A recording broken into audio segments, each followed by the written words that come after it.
Hello everyone, आपका हमारे YouTube channel NS education learning पर हार्दिक स्वागत है। यह चैनल आपको बिल्कुल free of cost quality education provide करवाता है। त्रिकोणमितीय अनुपात और भुजाओं का अनुपात लास्ट वाले वीडियो में हमने कवर कर लिया था।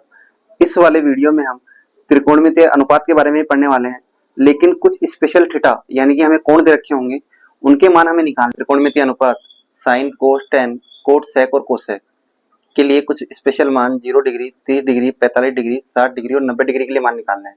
तो चलिए स्टार्ट करते हैं।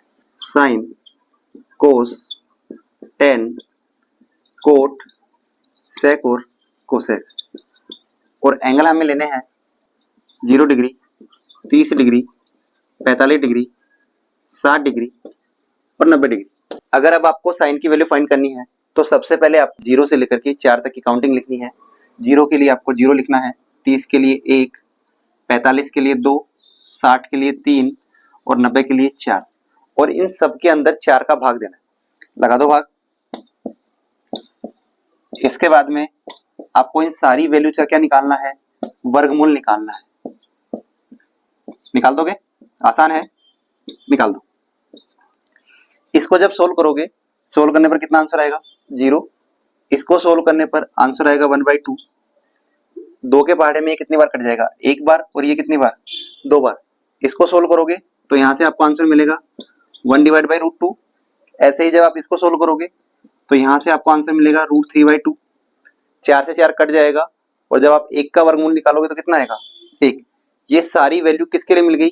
साइन के लिए। साइन 0 का मान कितना आ गया? 0। साइन 30 का मान 1/2। ऐसे ही साइन 45 डिग्री का मान 1/√2। साइन 60 का जो मान मिला है हमें √3/2 और साइन 90 का जो मान मिला है 1। कोस की वैल्यू फाइंड करने के लिए आपको साइन की जो वैल्यू दे रखी है उनको रिवर्स लिखना है। 90 डिग्री वाला कहाँ आ जाएगा? 0 डिग्री पर। 60 डिग्री वाला 30 डिग्री पर, 45 पे रखना है। 30 डिग्री वाले को 60 डिग्री पे शिफ्ट करना है और 0 डिग्री वाले को 90 डिग्री पर। देखो कैसे हो जाएगा। 90 डिग्री वाला लिखना है पहले √3/2, 45 की जगह रखना है। 30 वाले को 1/2 और 0 वाला कहाँ शिफ्ट हो जाएगा? 90 डिग्री पर। अब हमें टेन की वैल्यू फाइंड करनी है, जो कि हम जानते हैं कि टेन थीटा का जो फॉर्मूला होता है वो होता है साइन थीटा बटे कोस थीटा। यानी कि टेन के लिए हमें साइन की वैल्यू और कोस की वैल्यू का भाग करना है। इसका मतलब जब 0 में आप 1 का भाग दोगे तो यहाँ से कितना मिलेगा आपको? 0 मिलेगा। ऐसे ही जब आप इसको सोल्व करोगे यानी कि 1/2 में किसका भाग देना है? √3/2 का। 1/2 ऐसे कैसे? भाग वाले साइन को किसके अंदर चेंज करना है? गुणा में कर दो। 2 कहाँ चला जाएगा? ऊपर और √3 नीचे। 2 से 2 कट जाएगा, इसका मतलब इसका मान कितना निकल करके आएगा? 1/√3। ऐसे ही जब आप 45 के लिए निकालोगे तो दोनों वैल्यूज को क्या करना है? भाग देना है। सेम संख्याएं हैं, इसका मतलब भाग देने पर आंसर कितना आएगा? 1। ऐसे ही 10, 60 की वैल्यू अगर फाइंड करनी है तो √3/2 में किसका भाग देना है? 1/2 का। √3/2 ऐसे कैसे? भाग वाले साइन को गुणा में चेंज करेंगे तो 2 कहाँ चला जाएगा? ऊपर और 1 कहाँ आ जाएगा? नीचे। 2 से 2 कट जाएगा, इसका मतलब इसका मान कितना निकल करके आएगा? √3। ऐसे ही जब आप 1 में 0 का भाग दोगे तो यहां से आपको मिलेगा इन्फिनिटी, जिसको हम बोलते हैं अपरिभाषित। इसका मतलब 10, 90 डिग्री की जो वैल्यू आएगी वो क्या आएगी? इन्फिनिटी आएगी। या फिर मैं इसको लिख सकता हूं अपरिभाषित। कोट की वैल्यू फाइंड करने के लिए 10 की वैल्यूज जो भी हमें दे रखी हैं उनको उल्टा करना है। यानी कि नीचे वाली संख्या को कहाँ भेजना है? ऊपर, और ऊपर वाली संख्या को नीचे भेजना है। जैसे कि अगर मुझे कोट 0 का मान निकालना है तो 10 0 पर मान कितना दे रखा है? 0। नीचे क्या मान सकता हूँ? 1। अभी भी इसका आंसर कितना रहेगा? 1। सॉरी, अभी भी इसका आंसर कितना रहेगा? 0 रहेगा। कोट की वैल्यू फाइंड करने के लिए इसको पलटना है। नीचे वाली संख्या को कहाँ भेजना है? ऊपर, और ऊपर वाली संख्या कहाँ आ जाएगी? नीचे। और जब आप इसको सोल्व करोगे तो इसका मान क्या आ जाएगा? अपरिभाषित। यानी क्या आएगा? अनंत। यही पढ़ा था हमने। इसका मतलब कोट 0 का मान कितना आ जाएगा?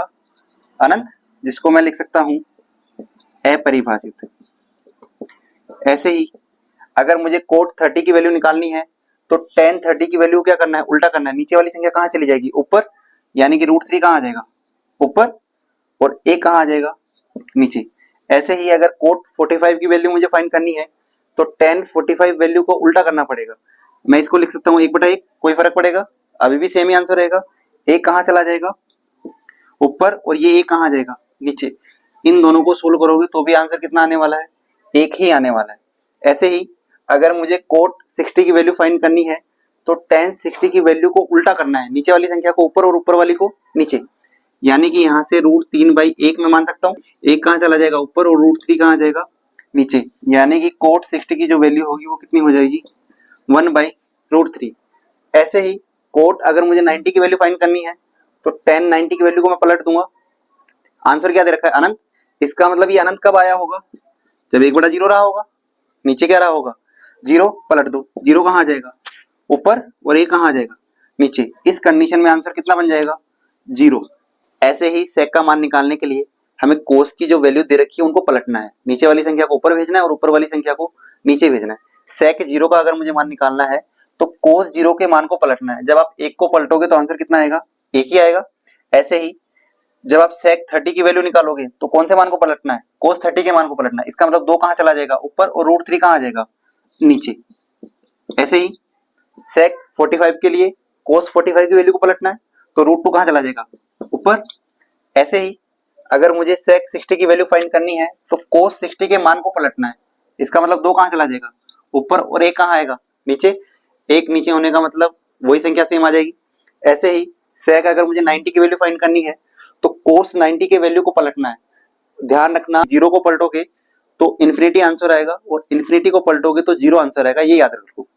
इसका मतलब अगर मुझे कोस 90 की वैल्यू कितनी दे रखी है, 0, इसका मतलब सेक 90 की वैल्यू क्या आ जाएगी, इन्फिनिटी आ जाएगी, जिसको मैं लिख सकता हूँ अपरिभाषित। ऐसे ही कोसेक की वैल्यू फाइंड करने के लिए साइन की वैल्यू को पलटना है। अगर कोसेक 0 का मान निकालना है तो साइन 0 के मान को पलटना पड़ेगा। और मैंने बताया था कि जब आप 0 को पलटोगे तो आंसर कितना आएगा, इन्फिनिटी, और जब आप इन्फिनिटी को बदलोगे तो आंसर कितना आएगा, 0 आएगा। इसका मतलब कोसेक 0 का जो मान आएगा, 0 को पलटने पर कितना बन जाएगा, इन्फिनिटी। ऐसे ही कोसेक 30 का जो मान बनेगा, 2 कहाँ चला जाएगा ऊपर, और 1 कहाँ आ जाएगा नीचे। अगर आपको कोसेक 45 का मान निकालना है तो साइन 45 के मान को पलट दो, √2 कहाँ भाग जाएगा ऊपर, और 1 कहाँ आ जाएगा नीचे। ऐसे ही कोसेक 60 के लिए 2 कहाँ चला जाएगा ऊपर, और √3 नीचे। और जब आप 1 को पलटोगे तो ध्यान रखना, 1 को पलटने पर आंसर हमेशा ही कितना आएगा, 1 ही आएगा। इस टेबल को अच्छे से समझ लीजिएगा, क्योंकि इस टेबल के बेसिस के ऊपर ही हम 8.2 के क्वेश्चनों को सोल्व कर पाएंगे। अगर आपको ये टेबल नहीं समझ में आएगी तो 8.2 के क्वेश्चन भी आपको नहीं समझ में आएंगे। अगर यह वीडियो आपको पसंद आई हो तो लाइक, शेयर और सब्सक्राइब करना ना भूलें। Thank you so much.